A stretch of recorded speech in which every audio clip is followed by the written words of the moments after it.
Good evening, Collegiate Taricans. Welcome back po dito sa ating YouTube channel. Ayan, kamusta po kayo? Happy Sunday night po sa ating lahat.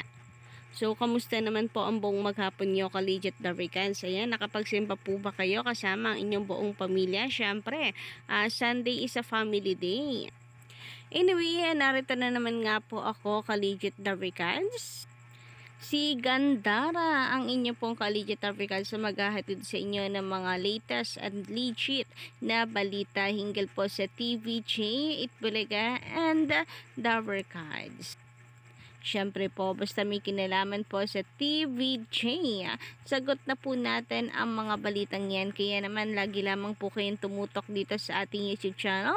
And kung hindi ka pa nakaka-subscribe, maaari mong pindutin ang subscribe button and notification bell para maging una at updated ka sa mga inilalabas po natin balita about sa mga issue na kinakaharap po ngayon ng iconic trio and of course ng iconic na noontime show ang Itbulaga. Basta para po sa TVJ, para po sa Itbulaga, narito po tayo at wala po tayong, hindi po tayo titikil at hindi magsasawa na suportahan po sila hanggat na maipanalo, makuha, makamit ng TVJ ang kanila pong ipinaglalaban. And so, eto na nga.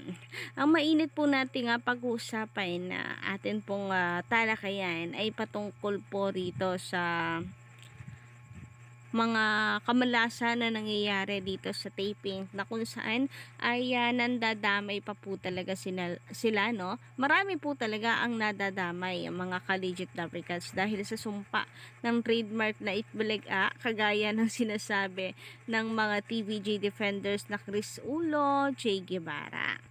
So talagang may sumpa raw talaga, no, ang Itbulaga tape para sa ang Itbulaga po kung saan ay hindi akma or compatible si Bulaga sa amo po nila, which is ang tape ngayon. Kaya minamalas-malas po talaga sila. Ang TV ratings, of course, na ikinatutuwa po ng TVJ, masaya-masaya sila, pati po ang online views na kung saan hindi man ito kasama or count sa ratings, ikinatutuwa at ikinatataba po na kanilang puso. Ipinagpapasalamat po sa ating lahat na naka-full support po sa kanila. Pero bago yan, narito nga po ang ilan sa mga napili nating i-shoutout ngayong gabi. Shoutout po kay Fermina Bawalan, Ana Red Lady, Randy Arguiles, Ahmed Soong, Janit Sikat, Arroyo Mogol, Alita Movilla, Nina S, Ferdinanda de la Cruz, shout out, Jomerico Mendoza, Aurora Tandok, and Sir Rodolfo Bautista. So, mapabasher man o Collegiate Taricans po natin, shout out po sa inyong lahat. Salamat sa pagsuporta at panonood, pakikitambay ngayon. And sa mga nagtatanong kagaya nitong si Jomerico, There's TV, ikaw ba yan? Lagi po tayo nakakabasa ng ganyang komento, no? Anyway, shoutout po kay Miss There's TV kung nanonood ka ngayon. And eto na naman po tayo, napagkakamala na naman nga po. So, ulitin lamang po natin, magkaibang tao po kami. And hindi ko po siya kilala at hindi pa po kami nagkakausap, nagkaka-encounter. So, we're different person. Siguro ganyan lang po kayo kasi madalang po ang babae na vloggers po ng TVJ. But anyway, shoutout po muli sa inyong lahat. And of course, happy Grand Parents Day po sa lahat ng nakikinig sa atin ngayon. Sa TVJ, of course, kasi grandparents na rin po sila. And of course sa lahat po out there, shout out and thank you so much po sa pag-aarga. Pati na rin po kay Nanay Belen, which is ang lola or ang grandmother ni Ellen. And bilang panimula mga Collegiate Taricans, so eto po ang ratings ngayon ng TVJ. September 4, 5, 6, and September 7 guys. Nakabukod po yan pero atin pong iisa-isahin. September 4, 5.0, September 5, 4.4, and the same lang din po ng September 6 which is 4.4. And dito guys, so makikita po natin na nangunguna po ang TVJ sa line of 5 and line of 4. Samantalang ang Itbulaga at saka Showtime ay nananatili po sila sa line of 3 which is 3.8, 3.4 at 3.6. 3.2, 2.6, and 2.7. So, dito po makikita ninyo kung sino po ang tunay na number 1. So, lamang na lamang pa rin po ang TVJ, no? Sa tatlong ratings po yan. And mukhang lalamunin na naman po ng TVJ ang buwan ng Setyembre na sila po ang nangunguna. Very safe at hindi po maagawan ng titulo o ng trono. Hindi na po natin hahayaang mangyari yan kasi syempre, minsan na po naisahan ng TVJ and Legit Dabrican, sinagawa na po ng titulo. So kahit po man lang dito sa ratings ay hindi po natin hahayaan na maagawan ng titulo sila. Samantala, narito naman po ang ratings noong September 7. So, nangunguna pa rin po tayo kay Legit Africa with 4.5%, 3.1% sa Showtime and 3.3% sa Itbulaga tape.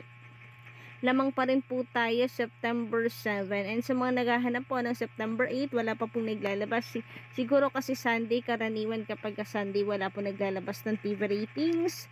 So intay na lamang po tayo bukas, isang tulog lang naman na Legit Dabricans. Nung September 9 po pala, sorry. And eto na nga Legit Dabricans. So kung mapapansin po ninyo, no, dito sa EAT at saka si Itbulaga. Sa kasama na rin po ang Showtime. Sa tatlong noontime show, ang Itbulaga ang may pinakamalawak guys na coverage, na reach ng television signal. So dapat sila po ang lamang pero mukhang hindi po nila ito kakayanin dahil po sa atin mga solidong taga-suporta ng TVJ. Mapa-online man po at television ay sinisigurado natin na number 1 po sila.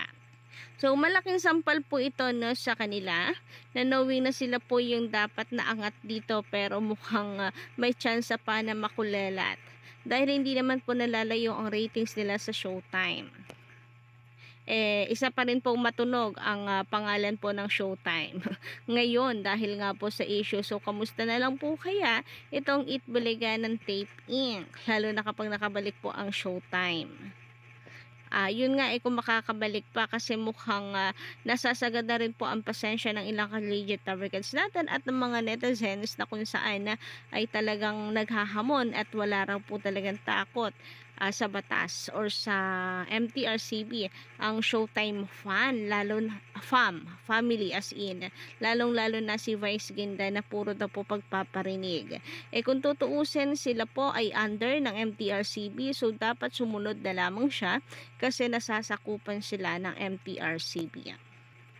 And dahil dyan mga Legit Dabricans, lagi naman pong kasunod ng Itbulaga ang GMA 7. So dahil po tuloy dito sa ratings, pati po tuloy ang GMA 7 ay nadamay pa or nadamay pa ng Itbulaga sa pagiging mahina. So hindi po tayo magtataka kung bukas makalawa maging number 1 naman po na television ang TV5. We are looking forward. Ano bagang salitaan to, naantok. We are looking forward na mangyari po ito na sana po ay maging number 1 po sa ratings po lahat ng programa ng TV5 para maungusan po ang GMA Network. And yan po ay dahil sa malas po na dala-dala ng Tape Bulaga. Pati po GMA ay nadadamay kasi mas pinili po na lang suportahan po ito. Kasi nung umalis po ang TVJ, dapat pinaalalahanan na po nila na wag nyong i-replay ang mga past episode, 'di ba? Pero mukhang hinayaan lamang po nilang mangyari ito, kaya pati po tuloy sila nadamay sa kaso po. And kita nyo naman after that na mga balita po niya, nakasama po ang GMA Network sa nasapahan ng reklamo ng TVJ. Nakita po natin sunod-sunod ang labas po ng mga balita, nakasama ng halos host ang mga gozon na mukhang eto na nga yung dating sabi nila wala silang kinalaman, ngayon parang may kinalaman na at mas papanigan na nila. Ano po kaya ang mangyayari mga ka-legit Davricad? So yun lang po muna ng update natin ngayong gabi. Don't forget to click the subscribe button and notification bell for more updates.